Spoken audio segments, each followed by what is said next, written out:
You open your eyes and look around, and you notice this very bleak landscape around you. It's all broken rock, and it's all like grayish and brownish colors. There's no grass or anything anywhere.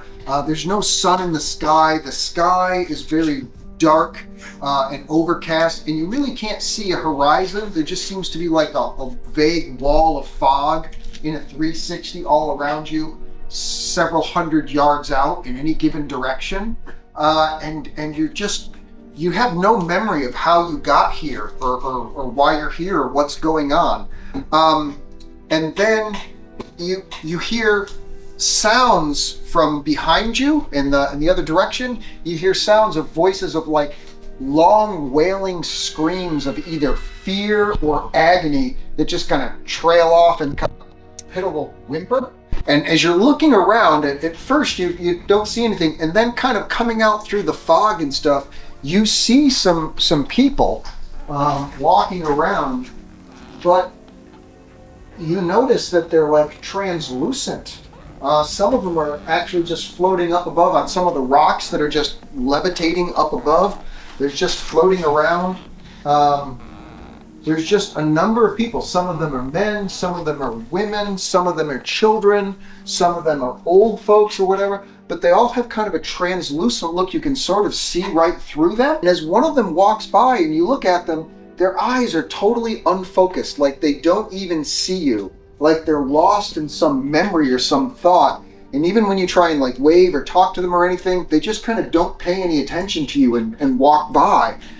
And then what you notice when you look down is that you're translucent. Oh. You can see through your own hand. They walk right through you when you look down, and we got 5 of us here. So you look down and you can see through your own body, you can see through your own hand, and those of a couple other people that are around you. And you look around, you do notice that when you look around that you can see 4 other people that appear to recognize and see you. So of these people, and they're all standing, as you look down on the ground, you see like a broken trail that leads off into the distance. It's kind of like busted rock and whatnot, but it's definitely some kind of a pathway. And you look down and you see that, and you're like, what's going on? But you try to talk, but you can only really think. You can't actually speak or vocalize anything. And then you hear the wailing going on, and you're like, it's starting to kind of pierce in your head. You're someplace bad. You're someplace really bad, and you don't know how you got here.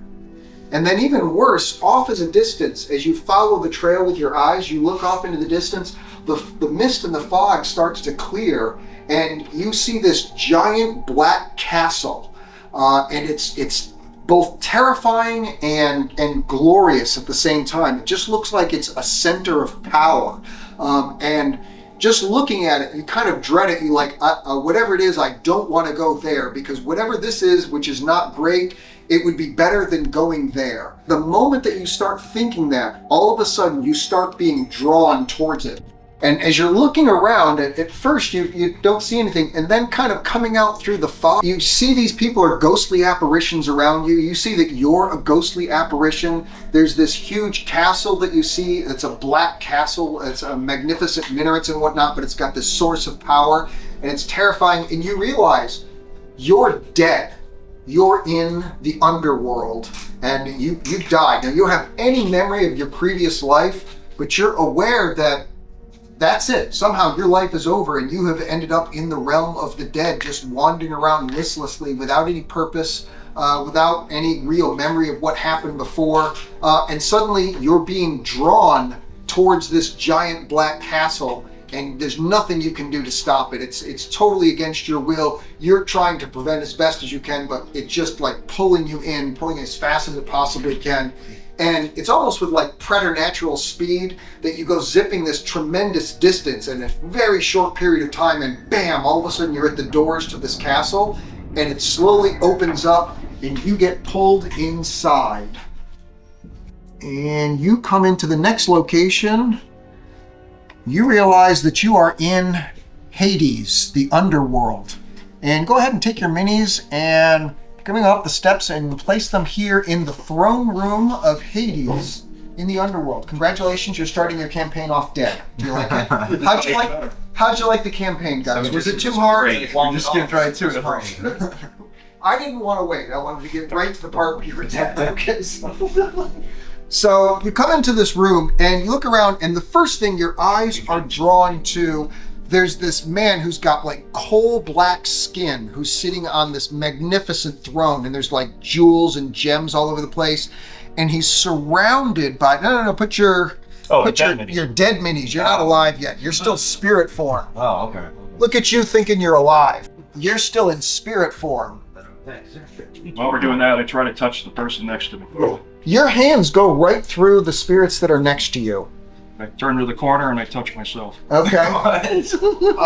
There's one of the other spirits in the room looks over and says, "Don't do that in public." I hang my head in shame. Okay.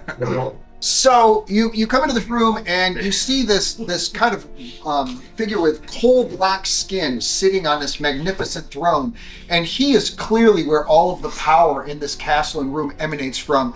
You know without a doubt you stand before Hades, the god of the dead. He is the one that judges and cares for all of the dead in the afterlife. No matter who you pray to, everyone ends up in Hades for their just reward or their punishments. And he sits before you and stares at you, and he kind of smiles, and you see behind him this massive pile of treasure. And you know that every time somebody dies, family members, whoever, usually put a coin on the eyes of the individual in order to pay Charon, the ferryman, to go down the river of Styx to transfer from the world of the living to the world of the dead. And it's clear that Hades is the one that ends up getting that money in order to bring you into this afterlife. And he sits before you. He talks like this. "Well, what have we here? Unbelievable. 5 new souls into my realm. What to do with you?" And he looks at you and he says, "What do you think I do to pass my time for all of eternity?" Why Hades talks like Sean Connery, a Scot, when he's a Greek god, I have no idea. But he just does. Count your money? That is one thing I do. Why do you think that I love money so much? It's not like I'm going to go to a store and buy something. If I want something, it is mine to have. Wealth for that purpose doesn't serve anything for me. Why do you think I love the gold? I'm gonna gaze upon all the treasure. It's shiny? It is shiny, but that's not why I love it. I love the gold because it makes you mortals do interesting things. If it wasn't for gold, you'd sit around banging your wife, making the crops. For gold, you're willing to go out and do adventurous, exciting things. And why do I care about that? Because I have all of eternity, and how do I pass it? I pull the memories from out of your hearts, and I live the experiences that you live. So whether you were valorous and glorious and you did brave and exciting things, or you were a fiend and you did terrible, horrible things, I get to pull them out and see it and live it vicariously through you, and it passes my time. It amuses me to see what you mortals do. And gold is almost always the reason why you do those things. So I find it enjoyable. But really the gold is secondary. It's the excitement, it's the adventure. It's the things that you risk that I cannot, because I cannot die. I don't know what risk is. I don't know what fear is. I don't know what a thrill is, because for me, all things are set. There is nothing for me to fear. But through you, I can experience things that I could not on my own. So that is why I collect the gold. And in part, that is why you're here. Do you remember how you got here? No, you don't. Well, let me pull it out. And he goes and he reaches his hand and he almost pulls through your spiritual heart. He pulls it out and your life comes out. And the final few moments before you died come out like on a screen for everyone to see. Go ahead and read for everyone how it is that you died. Ethereal glasses. Ethereal glasses. I'm survival blind. Read out loud. I gotta make sure there's nothing crazy on here. No. There's no foul language. There's no foul language. You might need to make my exit. Walking through the forest, you found a small lizard trying to defend itself from a hungry bird. Feeling sorry for the lizard, you quickly chased off the bird and decided to keep the reptile as a pet. He was loyal and friendly. Unfortunately, 2 weeks later, when it matured, the basilisk's eye gaze kicked in and literally rocked your world. No good deed and all that, but you do make a nice statue for the birds to sit on. Oh, it was a good start, but through no fault of your own, you were gone before you had a chance to do anything glorious. You didn't have a chance to actually do anything adventurous, but I saw valor in your heart. You wanted to do a good thing. So, and then he goes and he pulls out from your heart to see, oh, is that the same one? Or is that, no, that's a different one, right? Yes. Yep. All right. While walking through the forest, you came across a sword stuck in a stone. Hearing of the legend that whomsoever pulled forth the blade shall be king, you quickly pulled until the blade came free. You turned around to marvel at the magical blade in the sun and dream of your kingdom when the rock behind you turned out to actually be a stone golem. It accused you of theft and beat you to death. Wrong stone, wrong sword. You know, your heart, again, was in the right place. You were going to lead. You were going to be a king. So close. You got robbed. He pulls it out again from you to find out what your lost his reading glasses. While exploring an old wizard's tower, you discovered a magical flying carpet. Thrilled at your good fortune, you immediately took it for a ride in the skies. Soaring above the mountains and clouds, you realized you could make a fortune charging people money to fly them wherever they wanted to go. Sadly, the threads of the carpet rapidly unraveled beneath you until it completely disintegrated and you plunged to your death. You feel like somehow that the command word to make the carpet fly was the word Boeing, might have been a warning.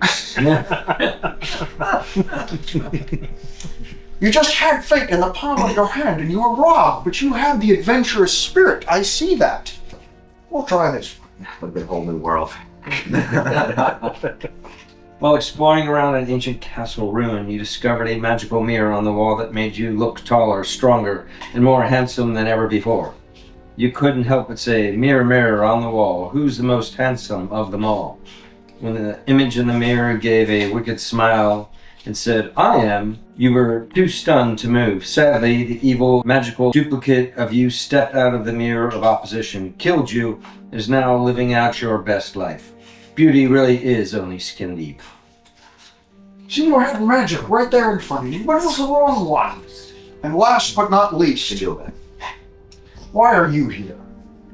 You found a coin heads up and tossed it into a magical fountain, wishing for a mountain of gold and to die rich.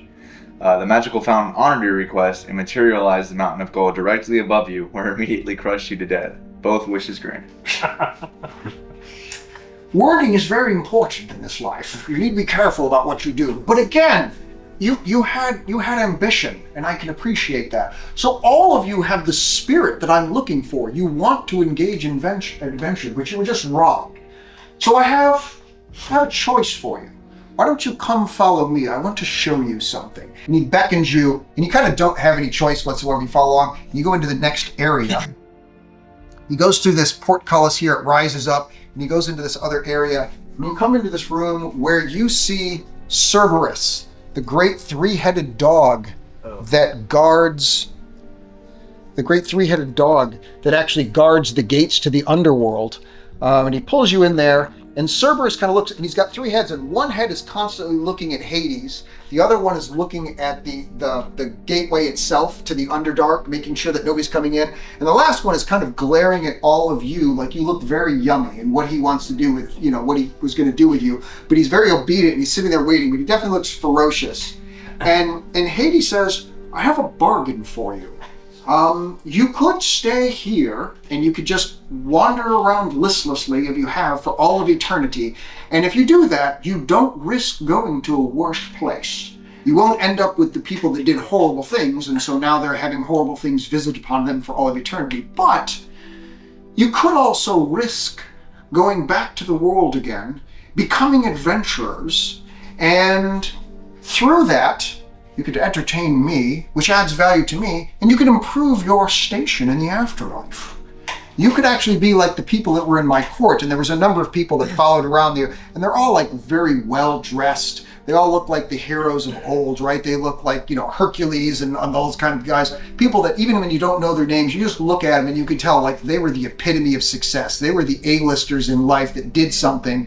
And so they're living an afterlife. They've got the wine and the grapes and the food and the people fanning them. And their afterlife is great because they provided Hades with these multiple great stories of the things that they did that he's living through. So you kind of have three choices, or as far as like you could stay where you're at, which is like that bleak, nothing blandness, or you could risk going to the really bad place or to the really good place, depending on how you go back up into the world again. So he goes, but before you decide, there are 5 keys that you must know. And he turns to one of the people who's next to him right here. This guy right here is like a glowing amber-colored spirit. He's very finely dressed. He's clearly the herald of Hades. And he goes, Herald, please read them the rules. So now it's time for my spectral glasses. The herald steps forward. He opens up this big scroll. And he looks down and he says, Hades is vain, and so there is a price for life. Each adventure, basically every session, every level, each of you must sacrifice 10 gold pieces per level to Hades, or be able to offer him an epic tale of heroism that he would find most enjoyable. Anytime that you do not pay him one or the other, a little bit of your life force will permanently drain away until you finally just die. Then you will be facing his judgment. Point number 2, Hades is possessive, so there is a price for death. He will reclaim your body and souls in a sulphurous flash of smoke when you die, and all present will see your soul dragged back to the shoreline for Charon in order to pick you up. So in other words, when you die, there's no bringing you back. You're toast. You're still going to get your D4 roll from a gameplay standpoint, but if you look, that's it. It's over. And all your possessions and everything, they will be gone with you. Those won't be left. Number 3. Oh no. Hades isn't trusting, so the price of opportunity, which he's offering you, is obligation. If you survive the journey back to the upper world, you will soon meet and serve a liaison of his choice. Lord Hades' liaison will provide you with opportunities to offer both wealth and heroic tales by which you will one day be judged to determine your final fate in the underworld. So he has a liaison up there that you can go to, that you can get information from, and will send you into places that will be of adventure for you. And number 4, Hades can be generous. Lord Hades may sometimes bestow upon his heroes gifts when he is pleased with their progress. And finally, number 5, you may openly serve and worship any other gods you wish while you are alive, because all of the gods are to be worshipped and feared. So even though Hades is the one that you have a bargain with, if you want to choose any other gods that you want to serve, if your character player wants to be a cleric or something like that and serve the other gods, that is no problem at all. Hades looks at you and says, well, what do you think? Do you agree with these 5 terms in order to have the opportunity to work your way back to the surface world? I agree. Get us out of here. All right. So the ambassador comes over and he brings the scroll over to you, and a spectral quill materializes your hands. And do you sign your name? Yep. So when you sign your name, your spiritual form dematerializes and your physical form materializes. So you guys can start changing out. As each one of you signs, you can change out your minis because you are no longer a specter. You guys are an actual live human being again, or elf, or whatever race it is that you chose. I see 3. Do I have a 4th and a 5th? Yep. So there you are, standing before the gates to Hades itself, in front of Cerberus, the guard dog, and he says that he looks forward to what you do. The ambassador says, oh, there's one more thing. Well, several more things, actually. He hands each of you a small black coal pouch, like a little belt pouch, that when you open up, smells a little bit sulfurous. Definitely something magical about that. He hands each of you 1 torch and flint and steel.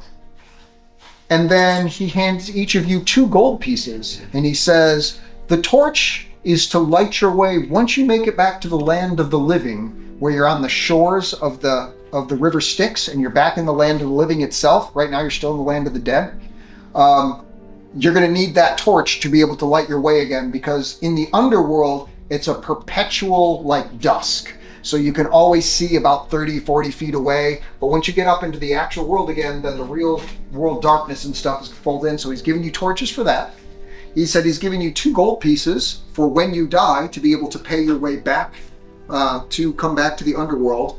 And he said in the small black pouch is where you will make your sacrifices to Hades. You will either drop in the gold that you owe him for the level, or you will open it up and you will speak a story of something that you did in the adventure that you just had. And if it is sufficiently exciting or pleasurable to Hades, then you don't owe him the gold. You will make him happy with the adventure that you went through.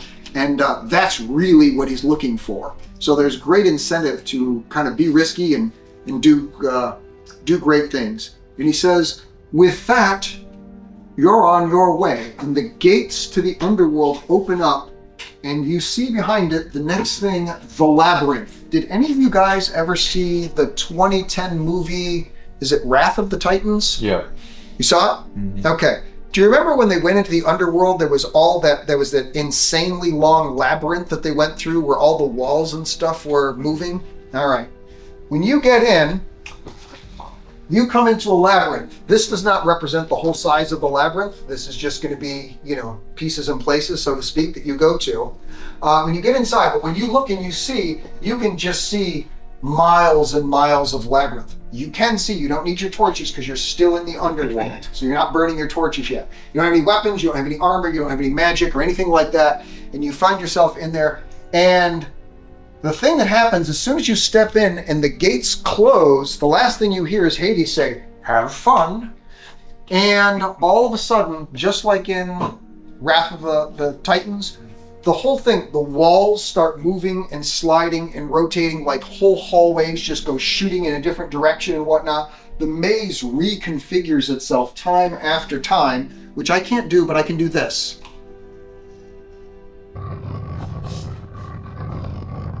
Representing that the maze is twisting and turning. Now, the only way you guys are going to get through this is you're going to have to either make intelligence or wisdom checks. Doesn't matter. So everybody go ahead and roll dice, and then on 1 by 1, we're going to go through and see what happens. And holding hands and stuff doesn't help because walls cut between the two of you just to let go. Nice. Patrick, what'd you get? Intelligence, dirty 20. Dirty 20. Very nice. So with a dirty 20, you find a door that actually, you come to a door and it actually, which one is you? The guy with the beer. The guy with the beer. That makes sense. Okay, so you come to a door and you open it up and that door actually opens and you feel like you're making progress. You're actually getting through the maze. You're looking at everything going around and you're just like, wait a second, I'm starting to see a pattern, I think. And so you work your way through and you come to a door and you saw some other doors. You weren't sure they were real, but that one you found. What'd you get? I got a 17. A 17. Well, you guys are on 5. So you also come and you find a separate door because you guys get split up very quickly. And you feel like you're making progress through the maze. Oh, my blithering idiot made a nat 20. You made a nat 20. You're just like on fire. So you actually, which one is you? Red. Red guy. So what you end up doing is, if I can remember where I put the thing, there it is. You end up making it through the entire maze. You just zip through it. You're just like, I know what this is. Was it intelligence or wisdom? Neither. But it doesn't matter. Blind luck, honestly. I'm going to say blind luck based on blind luck. At. So you just kind of went with your gut feeling and you're running through and you're just like left, right, whatever. And it panned out perfectly. And you stopped at this one part of the wall and all of a sudden you just pushed on the wall and it opens right up.